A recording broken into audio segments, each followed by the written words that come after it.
Dimsum halal. Oh ya? Oh, Assalamualaikum. Baik. A'udzu billahi minasyaitonir rajim. Bismillahirrahmanirrahim.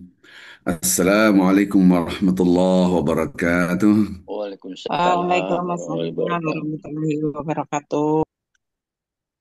Alhamdulillah, alhamdulillah rabbil alamin. Wa bihi nasta'in ala umuri dunya waddin. Wassalatu wassalamu ala sayyidina al-mursalin wa ala alihi wa ashabihi wa man tabi'ahum bi ihsan ila yaumiddin. أما بعد سبحان الله والحمد لله ولا إله إلا الله والله أكبر ولا حول ولا قوة إلا بالله العلي العظيم اللهم صل وسلم وبارك على رسولك الكريم حبيبنا المصطفى سيدنا محمد صلى الله عليه وسلم وعلى آله وصحبه أجمعين صلاة وسلاما دائمين متلازمين إلى يوم الدين أما بعد. Subhanallah, pada pagi hari ini kita bisa berkumpul, tidak lain hanyalah mencari ridha Allah. Tidak ada setitik pun dalam pikiran kita kecuali hanya mengejar ridha Allah, dan itulah tujuan hidup yang sesungguhnya. Ketika kita ucapkan Alhamdulillah, inilah tujuan hidup. Ketika kita berwudu dan kita salat, inilah tujuan hidup. Ketika kita membaca Al-Quran, inilah tujuan hidup. Ketika kita berzikir, inilah tujuan hidup. Ketika kita kumpul bersama-sama di Zoom, hanya untuk mendengarkan ceramah, inilah tujuan hidup. Ketika kita memegang makanan, dan kita mengucapkan, Ya Allah, Bismillah, Alhamdulillah, itulah tujuan hidup, yaitu memuji, membesarkan, mengagungkan Allah Azza wa Jalla. Ketika kita berpakaian, menyentuh pakaian saja udah Bismillah, baru menyentuh saja. Subhanallah. Ketika kita bercermin, mengucapkan nama Allah. Allahumma ahsan khalqi kama ahsan khalqi. Ya Allah, perbaikilah akhlakku, perindahlah akhlakku, sebagaimana Engkau telah memperindah wajahku. Ketika kita melihat anak kita, Masya Allah, tabarakallah, Engkau yang memberikan ini semua. Ketika kita memuji Allah, itulah tujuan hidup. Subhanallah. Ketika kita melihat rumah kita, ya Allah, Alhamdulillah, ya Allah, Alhamdulillah. Ini semua dari Engkau, ya Allah. Masya Allah, tabarakallah. Itulah tujuan hidup. Bapak Ibu yang cinta Allah Subhanahu wa Ta'ala, sadarkah kita realitanya sebaliknya? Sadarkah kita realitanya ketika kita melihat tubuh kita, inilah saya, lihat saya, hebat kan? Itulah desorientasi hidup, lupa orientasi kehidupan. Ketika kita memegang harta kita, inilah saya orang kaya. Itulah orang yang lupa tujuan hidup. Ketika kita memegang makanan dan kita menikmati makanan, enak banget, makanannya enak, makannya top. Dia lupa tujuan hidup. Sekarang antara keduanya, manakah yang lebih banyak? Kita ingat tujuan hidup, dan auzubillah, kalau kita lupa tujuan hidup kita. Subhanallah. Bapak Ibu yang cinta Allah Subhanahu wa Ta'ala. Ini permasalahan sangat-sangat fundamental. Mudah-mudahan kita termasuk hamba-hamba Allah yang selalu mengingat tujuan hidup kita.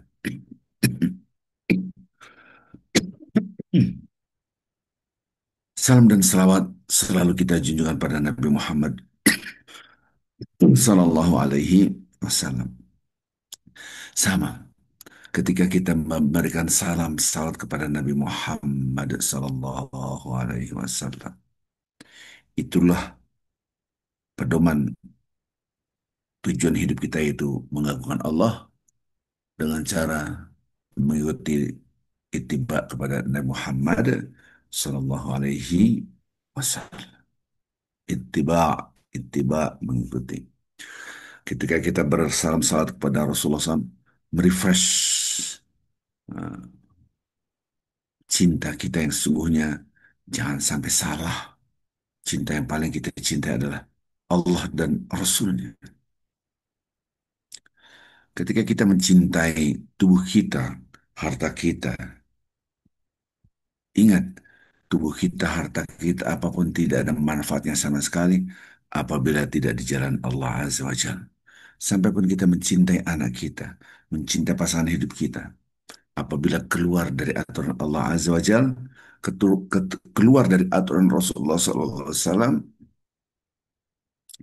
al-akhillah yawma idzin ba'dhum li ba'dhin adu. Mereka akan menjadi musuh. Nauzubillah, tsumma nauzubillah. Mudah-mudahan kita termasuk hamba-hamba Allah yang benar-benar menjadikan Allah dan Rasulnya cinta yang dahsyat. Nah, siapapun kita berpakaian seperti ini, menutup aurat dan menjadi manusia yang beradab. Siapa itu yang mengajarkan? Kalaulah bukan Nabi Muhammad Sallallahu Alaihi Wasallam. Bayangkan manusia lupa terhadap Allah Azza wa Jal dan mengabaikan aturan-aturan Allah Azza wa Jal, melupakan Rasul, tidak ada peradaban yang dibangun oleh Islam. Astagfirullah. Lebih hina daripada binatang. Jadi kalau saya melihat orang yang di pedalaman, kita lihat orang yang di pedalaman, betapa banyak mereka tidak berpakaian. Kita lihat, ya Allah, Allahumma salli ala Muhammad wa ala ali Muhammad, Allahumma salli wa sallim wa barik ala Sayyidina Muhammad. Kita bisa berpakaian, mereka tidak berpakaian. Mereka tidak punya adab peradaban. Mereka lupa. Disinilah baru kita sadari betapa Rasulullah SAW membawa rahmat buat kita semua. Dulu dunia barat pun tidak mengenal peradaban yang baik. Bahkan ilmu pengetahuan pun dari Islam. Ilmu matematika, ilmu fisika, semua dari Islam. Ini adalah perjalanan peradaban manusia. Baik Bapak Ibu yang cinta Allah Subhanahu wa taala, maka ketika kita berzikir bukan hal yang mudah untuk menghadirkan rasa kebersamaan dengan Allah.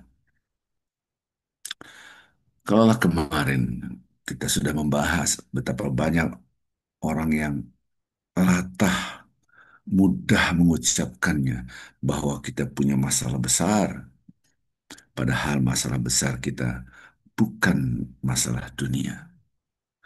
Adapun masalah dunia, hal masalah yang sangat sementara. Permasalahan besar kita adalah ketika kita melupakan Allah Azza wa Jalla. Perilaku kita, tutur kata kita, melupakan Allah Azza wa Jalla. Ketika kita menyentuh makanan dan minuman, lupa Allah Azza wa Jalla. Itu masalah sungguhnya. Subhanallah. Bukan permasalahan-permasalahan dunia yang kita anggap itu besar. Bukankah Allah Azza wa Jalla sudah berjanji, "Wa man yattaqillah yaj'al lahu makhrajan." Nah, ini pada ayat yang kedua, pada surat Talak. Jadi kalau kita apa lihat redaksi Al-Quran ini janji Allah. Dalam surat 65 itu surat Talak ada kata-kata wa may yattaqillah. Kita tahu semua dan ini hampir semua hafal.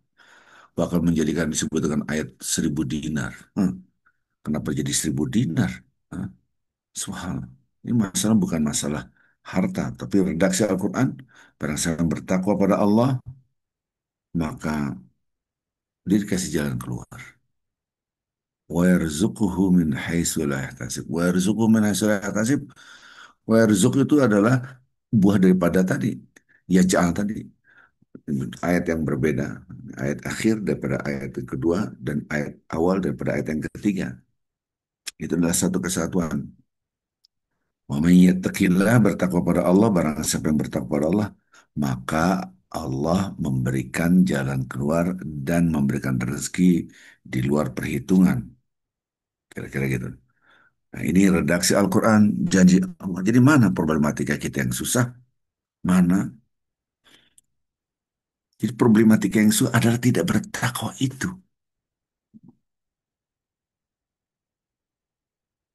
Coba perhatikan redaksi Al-Quran.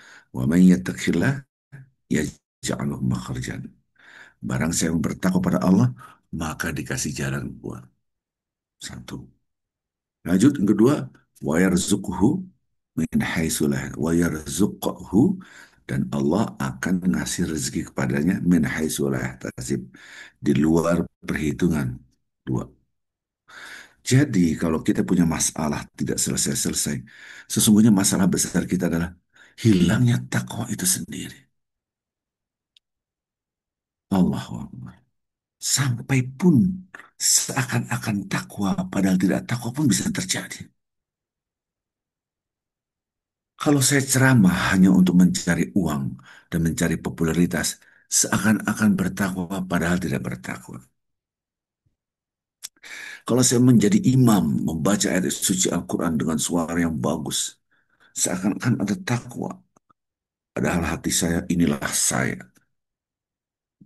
Maka lupa tujuan hidup. Subhanallah.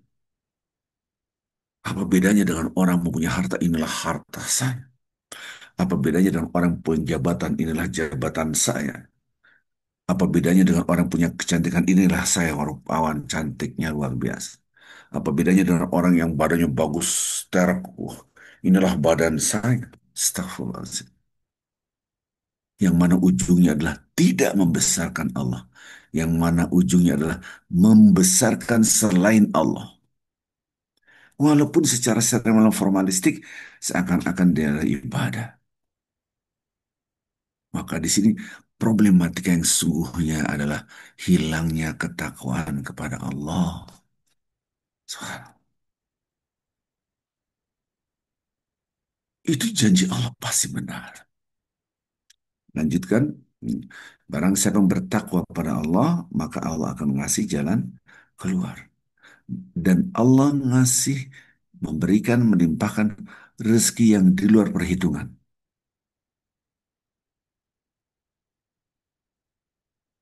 Mengapa ada kata-kata di luar perhitungan? Karena manusia selalu berhitung dengan akalnya. Betul, akal itu pemberian dari Allah. Betul, apapun tubuh kita, indera kita bisa mendengar, bisa melihat, bisa bernafas, bisa merasakan. Itu dari Allah.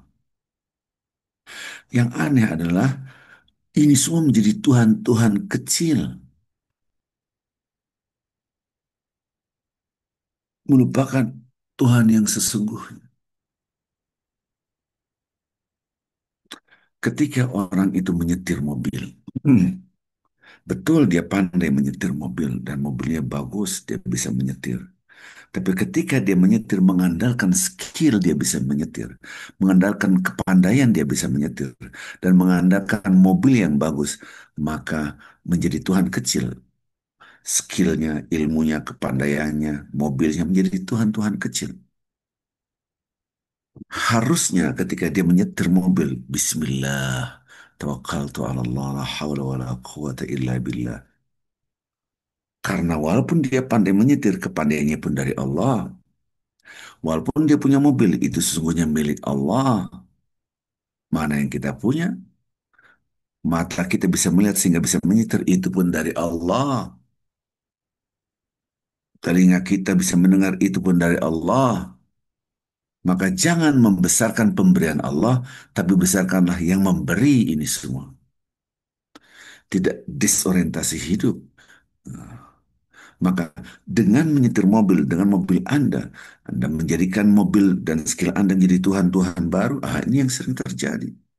Betapa banyak orang menyetir mobil tidak menyebut nama Allah. Betapa banyak orang yang bangun tidur tidak menyebut nama Allah. Betapa banyak orang mau tidur pun tidak menyebut nama Allah.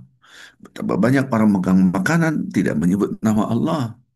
Betapa banyak orang memegang pakaian dan mau pakaian tidak menyebut nama Allah. Betapa banyak mata kita melihat istri kita, suami kita, anak kita, rumah kita, tidak tersebut sedikit pun Allah. Ya harusnya kita melihat rumah kita, Masya Allah, Tabarakallah, Alhamdulillah. Lihat anak istri kita atau cucu-cucu kita, ya Allah, Masya Allah, Tabarakallah, Alhamdulillah. Ini hilang semua. Maka hilang semuanya, inilah hilanglah ketakwaan. Hilangnya ketakwaan, hilanglah jalan keluar. Kalaupun ada jalan keluar berdasarkan logika Anda. Kalaupun rezeki Anda dapat, itu pun berdasarkan perhitungan kita. Subhanallah. Di depan saya ada laptop. Laptop ini dari siapa kalau bukan dari Allah? Subhanallah. Betul, ini dari jemaah yang memberikan kepada saya ketika saya di Amerika. Pak Ustadz pakai laptop ini. Subhanallah. Tapi siapa yang menggerakkan hati jemaah saya yang di Amerika itu sehingga dia memberikan laptop ini? Ini berapa tahun yang lalu, udah lama sekali. Ya. Subhanallah. Betul ada ibu kita yang menyusui kita, betul. Bapak kita yang mencari nafkah untuk kita, betul. Tapi siapa orang tua ini yang menggerakkan kalau bukan Allah? Subhanallah. Betul makanan ini yang menghilangkan lapar. Tapi siapa yang menghadirkan makanan ini? Kok bisa dia makan melupakan Allah Azza wa Jalla? Subhanallah. Jadi apapun yang kita rasakan harus tujuan akhirnya membesarkan dan mengagungkan Allah. Apapun yang kita lihat harus menjadikan batu loncatan, membesarkan dan mengagungkan Allah. Apapun yang kita rasakan harus kita jadikan membesarkan dan mengagungkan Allah. Apapun yang kita sentuh harus membesarkan dan mengagungkan Allah. Apapun. Subhanallah. Kalau itu kita lakukan, maka tumbuhlah namanya takwa. Maka tidak ada lagi problematika yang berat karena Allah pasti ngasih jalan keluar.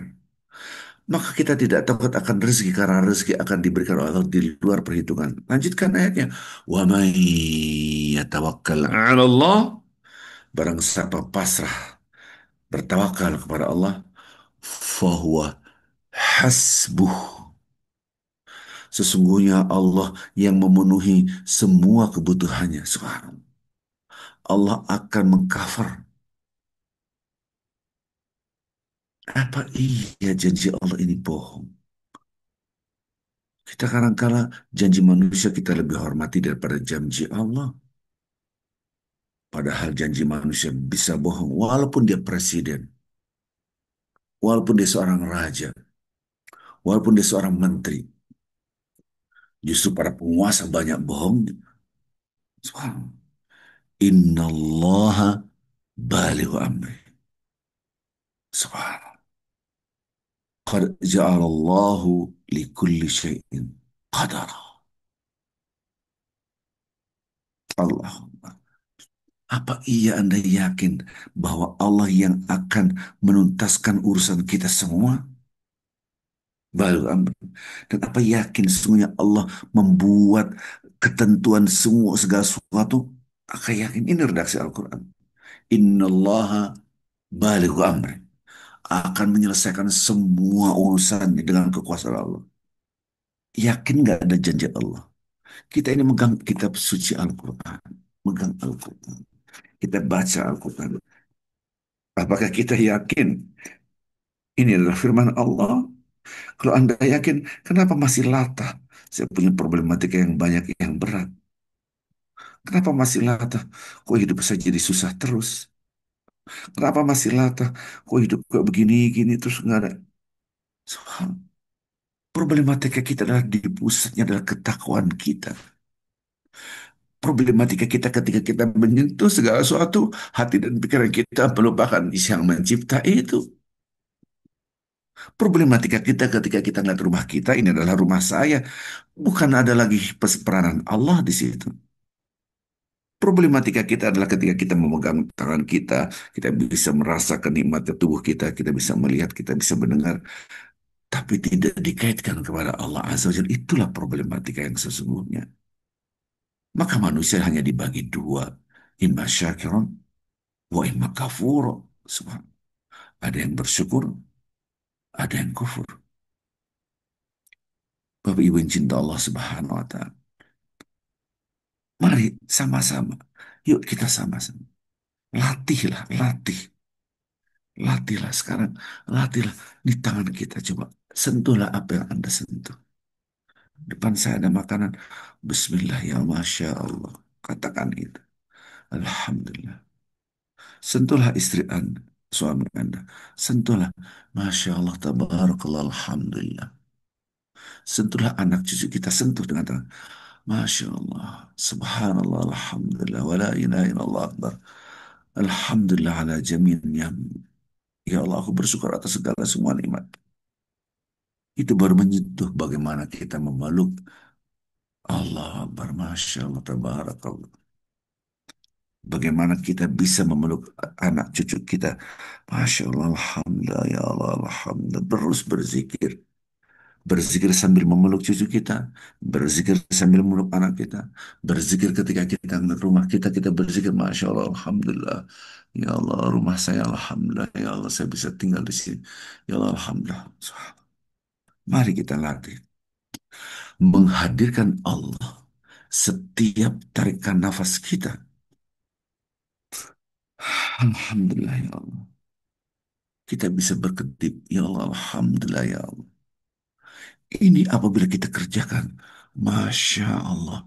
Dunia akan menjadi kecil di mata kita. Akan tumbuh rasa cinta kepada yang maha memberikan. Yaitu Allah Azza wa Jalla. Disinilah baru kita merasakan halawatul iman. Baru kita bisa merasakan manisnya iman. Dan tidak akan latah lidah kita. Masalah saya banyak banget. Duh, masalah saya berat banget. Duh, masalah saya tidak habis-habis. Duh, tidak ada. Yang ada anda, Alhamdulillah, Alhamdulillah, Alhamdulillah, Alhamdulillah, Alhamdulillah. Maka kita akan masuk dalam golongan Hamadun. Golongan orang-orang yang selalu bertahmid kepada Allah. Maka kita akan memasuki surga dengan kecepatan yang luar biasa. Karena nanti satu harinya di padang mahsyar adalah 50.000 tahun. Ada yang mengatakan 1.000 tahun. Dalam kitab-kitab ada dua pendapat. 50.000 tahun, ada 1.000 tahun. Tapi kalau menurut saya adalah ribuan tahun. Tidak terikat dengan 1.000, tidak terikat dengan 50. Ribuan tahun agar kita menyadari hitungan Allah dengan hitungan manusia berbeda. Subhanallah. Satu hari bagaimana kita menahan-tahan panas terik matahari yang di atas kepala kita hanya sejengkal, sejengkal. Itulah padang mahsyar. Kita akan diteduhkan, dia akan dipercepat masuk surga apabila kita termasuk hamba-hamba Allah. Hamba dunia itu orang yang selalu memuji Allah. Mudah-mudahan ceramah yang singkat ini mendapatkan manfaat. Subhanakallah bihamdik. Asyhadu an la ilaha illa anta. Astaghfiruka wa atubu ilaik. Assalamualaikum warahmatullahi wabarakatuh. Waalaikumsalam.